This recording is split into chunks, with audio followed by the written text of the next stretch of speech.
Hey everyone, welcome.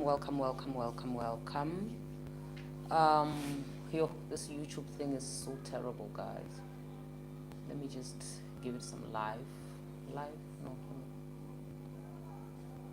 No, no.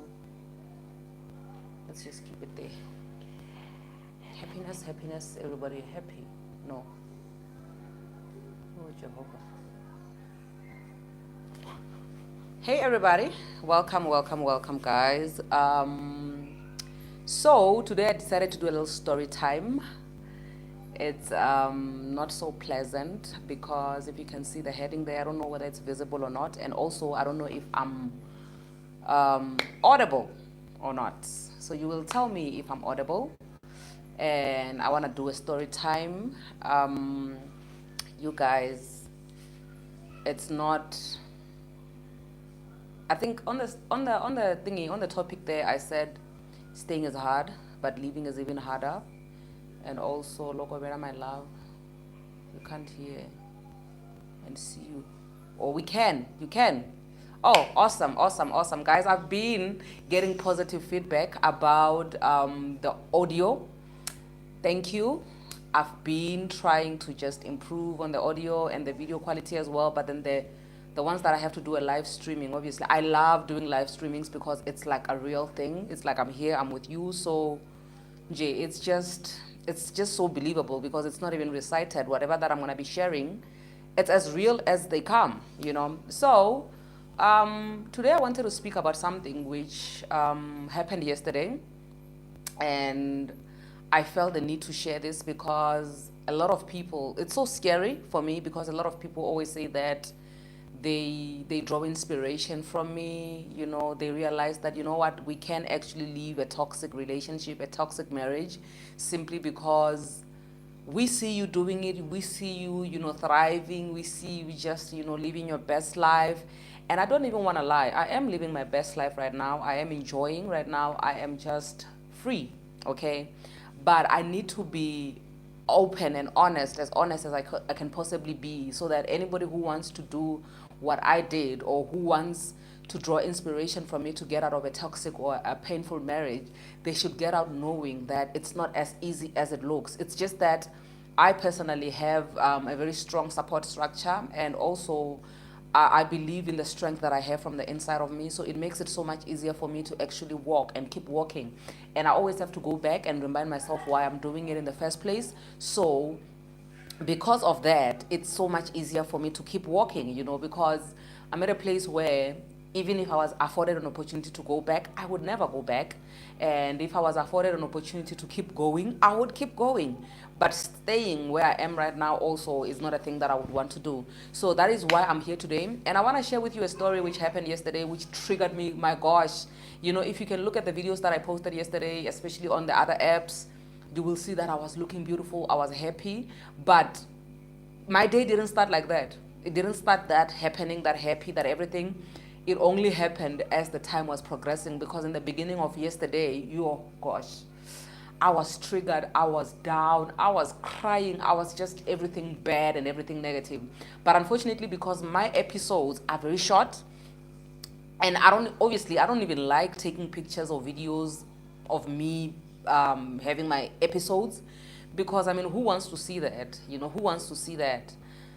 It's not like I'm trying to seek attention or anything. Even with me sharing my stories, it's not like I'm trying to, you know, I'm not trying to get anybody to sympathize with me. I share my stories because I feel like people need to learn from them. So that is why I usually want to share when I'm already in a good space, so that I don't even break down when I do. But there's one video that I took yesterday and I couldn't even hold myself, but it's still in the drafts. I'm going to post that maybe probably after this video, after this live. So this is what I want to share with you guys, okay? I need you to take note of what I'm going to say right now. When I said that staying is hard, but leaving is even harder, starting with what happened to me yesterday. So, about in the beginning of this week, right, my ex sent me some documents which shows that the process of us selling this house is almost over. We've already signed the transfer of ownership to the new owner who's going to be moving into my house, and I couldn't be happier. I'm so thankful to God, because I mean, the worst that could have happened would have been us not getting a buyer for the next year, meaning that I would still have to pay this bond for the next year, you know. So getting a buyer as soon as possible and as quickly as possible was a blessing for me, because that means that I eventually, you know, have to cut all ties sooner rather than later. Okay. So with that information being presented to me to say, okay, everything has been done. Now, this is probably my last month, or rather, let me say, this is my last week staying in this house, you know, because I've already signed the ownership. Probably by next month, the 1st of May, this house will be belonging to somebody else already.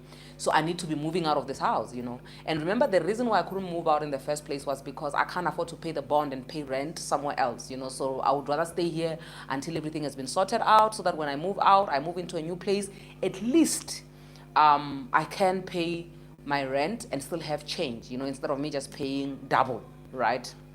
So, with that information being presented to me to say, okay, now things are all sorted, now you can start looking for your own place to move to with the kids. I look on Property 24, I see this nice cozy place, which is like a 2-bedroom. It's way smaller than the current house that I'm staying in, of which I don't have a problem with that. I've already organized for storage for my stuff, because I have a lot of stuff, right? And I'm only gonna take the stuff which I need when I move into the new place, just so that I can, for my day-to-day things, right? So with that, I find a nice place that I like on the internet. So I contact the agent. I'm like, listen, there's a place like this which I found, which is even less than half of the bond price that I'm paying here. So I would like to occupy this place. I would like to go and see it and view it first before I can move in. So the lady who's like the property agent says to me, listen, you need to send me your ID so that I can send it to somebody so that they can do the credit check for you before we can even proceed, because we need to know your credit record before we can even let you stay, you know. I don't know why, but that didn't click in my mind to say, if I'm sending them my ID book, probably I'm not even going to qualify, because remember, my dad has been abandoned since last year around this time when my ex moved out of the house, meaning that my credit is bad, bad, bad. And because I realized that I was sinking, I decided that whatever that he left and he's not paying, I'm not going to pay it either. I'm going to leave it for until we have finalized with the divorce and everything, so that whatever amount that needs to pay the debt will be taken from the both of us. The both of us are going to be responsible for the debts, you know, as the divorce settlement agreement, right? So now, after that, the agent comes back to me, guys. This is where I was having triggers. This is where the trigger started yesterday, okay? The agent comes back to me. They say to me, listen, lady, your credit is bad. I already knew that my credit was bad. It's just that it didn't click in my head to say, when they say they want my ID and they want to check, actually, because I didn't even know that when you want to rent out a place these days, they actually check your credit record. You know, I didn't know that. So, shock of my life. Okay, credit record, ma'am. It's really bad. We can't take chances with you. We can't give you a place to stay. Yo, guys, the tears I cried. The tears I cried yesterday, I was literally sitting on the floor, crying my eyes out. You know, I was crying my eyes out because I thought to myself, my goodness, how hard can it be for one to just break loose from a marriage which is already over? You know, because all I want to do now is to start a new life on a clean slate. All I want to do now is just secure a home and a future for my kids. All I want to do now is just to be sane and be happy and continue living my life and building from scratch. Remember, the thing that triggers me the most about debts is that my entire life I've always been a wise, okay, not wise, for lack of a better word, I've always been financial wise. Yeah, okay, it's fine. Let me just use that word because, hey, English is not my mother tongue. Financially, I've always been wise, right? So to know that my entire life, my credit has been good. I've just been doing things by the book, and then boom, this bomb happens. But it's fine. We're over the bomb now. You know, it's fine. There's no use crying over spilled milk. The marriage failed. I'm swimming in debt. It's fine. Let's divorce. We are divorced now. Let's make plans to get the monies to pay off the debt so that everybody can start on a clean slate and just move on with their lives. And now I'm sitting here and I'm discovering that I actually cannot secure a home of my choice for me and my kids, simply because these debts are following me, simply because the ghost from my marriages are still following me even today. So guys, I cried. I cried so much, and I thought to myself, God, when am I going to have a break? Have I not suffered enough? I mean, it's been a full year now that I've been fighting for survival. It's been a full year now that I've been positive, that I've been trying to live, my life. And I've just been trying to clean up my life and start from scratch. Yes, it's fine. I didn't create the mess, but I allowed the mess. I was an enabler. I was part of the mess. So I can't be blaming everybody 100% for the mess they created. I was there. I watched them create the mess. So now I'm saying it's fine, it's okay. Now I want to clean up my mess. It is difficult. Guys, you should have seen me calling that agent. You should have seen me calling that agent, saying to her, lady, please speak to the owner of the property and tell her my story. Tell her that, you know what, I'm more than capable of paying this rent. I'm actually paying a house now, but I'm moving and I need to find a place to stay because of divorce. I need to start afresh. And for me to start afresh, somebody needs to give me a place to stay. Somebody needs to give me property to rent. And even though I'm so obsessed with buying, probably for the next 6 months or so, I'm gonna have to be paying off somebody else's bond. So all I need is just somebody to give me a break for me to start, from scratch, for me to clean up this mess, for me to just start my life from scratch. Guys, the tears I cried. The tears I cried yesterday. And the thing that was making me cry so much was because I was so filled of anger. I was so filled with anger because I thought to myself, I don't know how this guy did it, but my ex moved out of this house and he has a flat of his own. He's not even struggling with property to stay. He's not even struggling with anything, because, well, he has moved out. He's moved on with his life. And I'm still stuck in this house and I'm trying to move. I've been stuck in this house because of the bond that I had to repay, because I had to be responsible for my kids. Now I'm stuck with potential of me being homeless simply because now nobody wants to give me a place to stay because my credit is bad. Guys.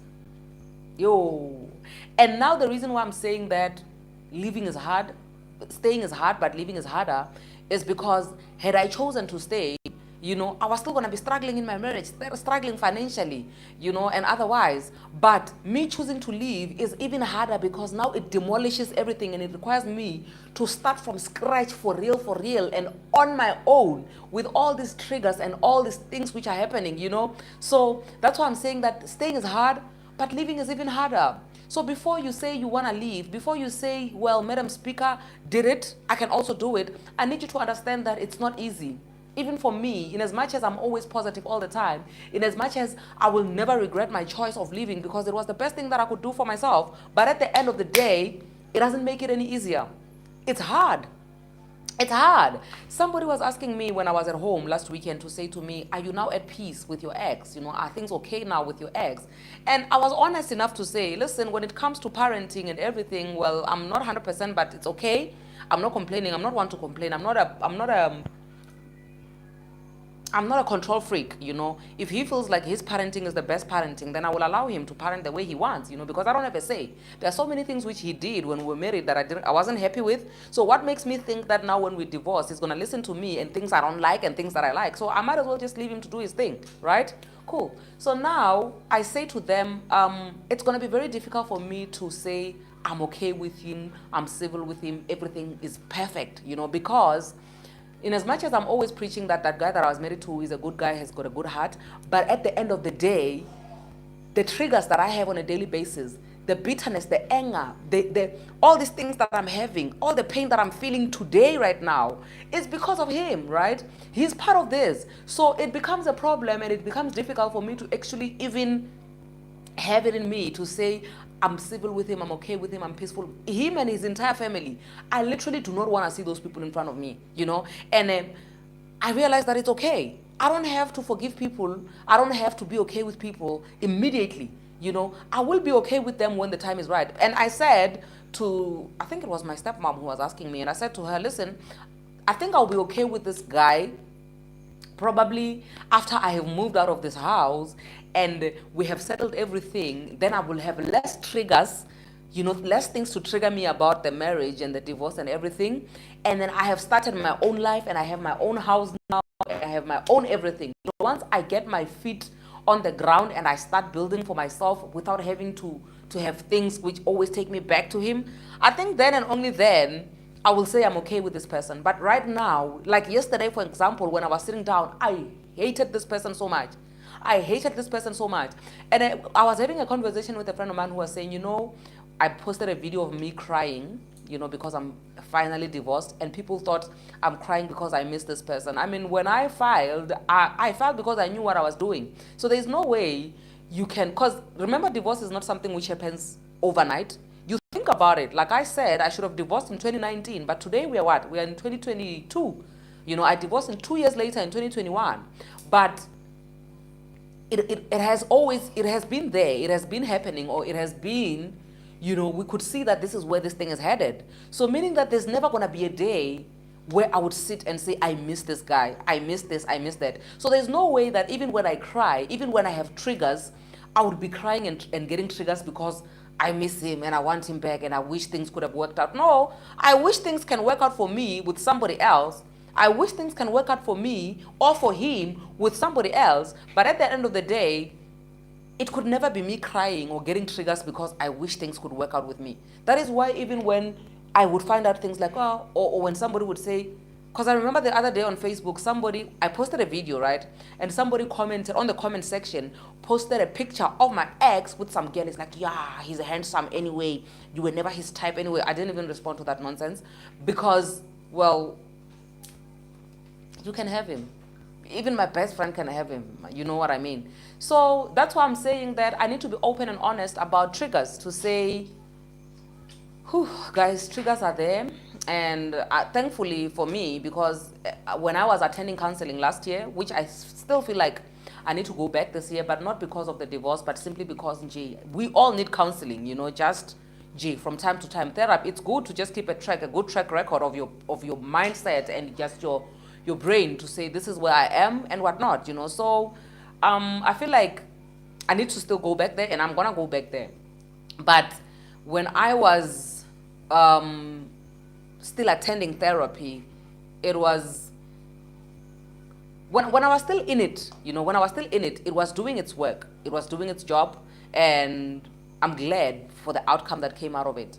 So now, guys, I need to be honest. That's why I'm saying that I need to be honest, in a sense that when you are going through this process, it could be deadly for you, because the amount of strength that is required for you to actually go through the process. It reminds me of Samson in the Bible, who, before he could die, he said, Lord, just give me strength one last time so that I can just, hit on this wall, kill Philistines. He killed more Philistines before he died, when he didn't have his eyes and when he didn't have his hair.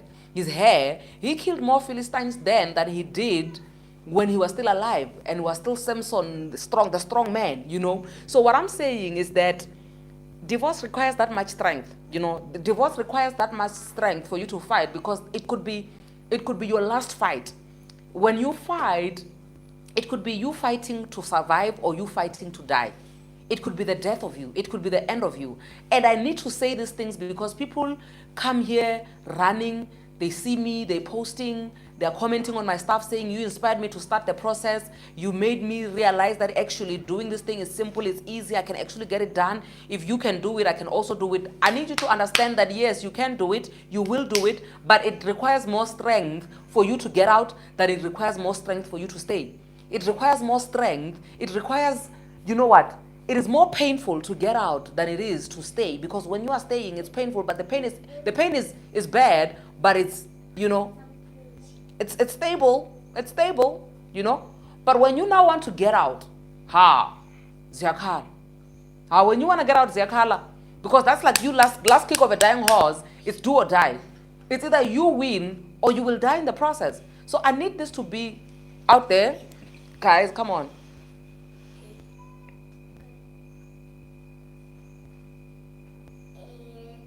I'm busy. Please leave.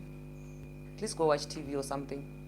TV is not resting. Yeah, it's fine. You can increase the volume of the TV. Yeah. I told you guys that I'm busy here, Mara. You are coming here. You see, you don't like me, ne? I like you. You like me. If you like me, you're not going to come. My brother, what are you doing? I want to see. No, I'm busy. I told you guys I'm going live. You guys don't want to listen to me. You don't love me, ne? If you love me, you're going to go watch TV. Sorry about that, guys. Yeah, my little rascals here. Every time when I go live, they just want to be here. They want to appear. They want to do this. They want to do that. But anyway, sorry about that. As I was saying, that staying is hard, but leaving is even harder because when you are staying, the pain is there, but you can numb the pain. But when you are leaving, it's like having an operation without even having that. What do you call it? Hey, the English word has run away. Where they have to kill the pain, where they numb the pain and you don't feel the pain, or they kill you completely, or they give you an injection at the back of your spine here when you're trying to get is it aesthetic, something like that, guys. Hey, I'm not a medical person, but you know what it is, that thing they give you to kill you or to kill the pain when you're trying to have an operation. Getting divorced is like having that operation without having killed the pain. So I need that to be known. I need that to be out there, because me, I don't want to portray perfection. Anesthetic, yes, honey, anesthetic. So divorce is like having an operation without having the anesthetic, okay? Because you feel every inch of pain, and it's excruciating, and it could be even longer. Like you're seeing with me right now, I'm crying and I'm saying, guys, a year later, I'm still struggling. A year later, I'm still fighting for my survival. A year later, I'm still struggling and fighting to break free from the thing which I'm saying that I've been trying to break free from for the longest time. I'm still fighting for my financial freedom. From a year later, I'm still trying to get a big break so that at least I can start my life on a clean slate. So tell me this. I know that my friend Nath always says that my case is a worst case scenario because it's not a lot of people who go through what I go through. But I strongly believe that it's not the worst case scenario. A lot of people go through this, but they just don't want to speak about it.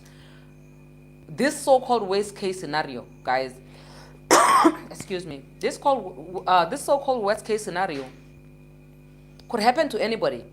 What I'm going through right now, me saying that I'm still fighting for survival, I'm literally in the deep end of the pool and I'm still trying to swim. I've been swimming for a year. Do I not get tired of swimming? Am I not tired? I've been swimming the whole year, guys. I've been swimming the whole year. You understand what I mean? So if I'm still swimming even now, do I not get tired? I do get tired. And I'm not going to lie to you guys and say, listen, it's smooth, it's sweet, it's all this and that. Yes, eventually, I can see that once I reach the wall and I get out of the pool, on the other side, it's greener pastures for me, because I'm not depending on greener pastures from anybody else. I know that I can build for myself from scratch, the way that I did, building while having a +1, But the process of me swimming across a deep pool is not easy. It's not a piece of cake. It is difficult, and I need it to be known. I need it to be out there. I need people to understand that in as much as they think that I'm like this super iron woman, I'm not super iron woman 24/7. I have triggers. Like I said in the previous video where I was saying that, when my son, the one I was calling my brother, was here, when he was asking me, Mama, where are we moving to? That question used to just trigger me on its own, because I feel like I'm a failure, I feel like I'm a failure. Because if I can give you a simple answer to say this is where we're going, if I can give you a basic need, which is accommodation, which is safety, which is shelter, then what good a parent am I? Why then did I bring you to this earth if I couldn't just do this one thing for you? You didn't ask me to bring you to this earth. I chose to bring you here. And I'm bringing you here now, and I can't even provide for you. I'm bringing you here now, and I can't even give you the basic needs. You didn't even ask to come, So for me, more than anything, what triggers me is me being able to be a failure. I know that as my kids grow older, they will understand. I will have to explain to them that, listen, me, I had targets of my own, but things just didn't work out. And it's not always that when you put plans into place, things are going to work out. Sometimes they are not going to work out. So this is what happened to me. Things can't always be smooth all the way. But I need to emphasize this. I need to emphasize this to say, number one, you need a very strong support structure. Number two, you need to understand that you're going to be triggered all the time. And also another thing that I need to speak about when it comes to triggers is that having triggers should not discourage you. Because a lot of people think that when you have triggers, that means you're not over this, you're not over that, you need to do this. No, triggers are a part of healing. They're a part of healing. So you are probably going to be having triggers for the next 5 years, and that's okay. But I need you to understand that when you get in there, do you know what you're getting yourself into? You need to understand what you're getting yourself into, because it's so scary for me to find people who say, listen, Madam Speaker, you gave me, confidence. You gave me confidence to say I can actually also do this. But you don't know what is happening behind my closed door 24/7. So it's not only, you shouldn't only be drawing inspiration from what I'm saying, and then you take that and you run with it and you use that, only me as an inspiration. The pressure. Only me as an inspiration, you are only using that and you are riding on that throughout your divorce. You might not survive. You might not survive. Because even for me to survive, I'm surviving because of my strong support structure. I'm surviving because I'm finding coping mechanisms. I'm surviving because, you know what? I know that once I'm done swimming, on the other end, it is greener pastures. So it should not solely be based on the fact that, you know what, she's doing it, she seems to be okay, so that means that I can also do it and I can apply whatever that I need to apply. And you know what, I'm still gonna do a video where I'm gonna be speaking about, coping mechanisms, like within arm's reach information, because it was a struggle for me to get information, because, for one, when we were Christians, nobody wants to entertain divorce, nobody wants to make divorce information readily available, because that's you calling a bad, a curse. If you want divorce information to be readily available, that means that you are saying you want to be divorced. That's what you say, right? But I feel the need that I should be able to put information like that out there, so that whoever that wants to know more about it, whoever that is thinking about it, you don't even have to tell me about it. As long as the information is here, then you can always access it whenever you want to access it, and then you can see what to do with the information. So yeah, that's what I was here for, guys, to tell you that, triggers are real. I am also going through stuff. Just yesterday, I had an episode where I was just crying and I was on the floor and my eyes were popping out, And also, another thing, I wanted to emphasize that getting out is actually harder. It's harder even for me. Even when you look at me and you feel like, yo, you are so strong, you're so strong. No, I'm not strong all the time. I'm strong most of the time. And the reason why you think that I'm strong all the time is because my episodes of me being weak are very, very short. Very, very short, because I remember when I was speaking to a friend of mine over the phone in the morning, and I was crying and she could hear that my nose is blocked and everything. She's like, I'm gonna come see you when I knock off. Dude, I was even laughing while my nose is blocked, and I say to her, by the time you knock off, I would have been over this, So if you're gonna come see me when we knock off, we're just gonna be doing something nice, maybe go out or whatever. But that episode, you're not gonna come here and find me crying. I can cry when I'm here and you find me here, and immediately when you get here I'm crying. Yeah, it's fine. But immediately you leave, or you're not here yet and I'm having an episode now, by the time you get to me, it will be done. It will be over. So yeah, guys, I can't see properly, guys. You come out stronger. Yeah, definitely. I believe that so much. And I'm gonna keep going, and I'm gonna keep sharing the information that I'm sharing right now, because I feel like, there's a void, there's a gap, there's a need for me to keep sharing this type of information, even though to some people it is taboo information. So guys, without wasting any more of your time, I just want to send a special shout out to every single person who is following me, who is subscribing, liking, sharing, and just engaging on my content. I know that I'm failing you. I really appreciate you guys with your patience as well, because day by day I'm trying to improve on this and that, and sometimes it's better, sometimes it's just going south. But yeah, I appreciate you guys so much. I appreciate your positive and negative feedback, positive criticism, and just in general, I appreciate you guys so much. Thank you so much. Have a lovely evening going further. Peace.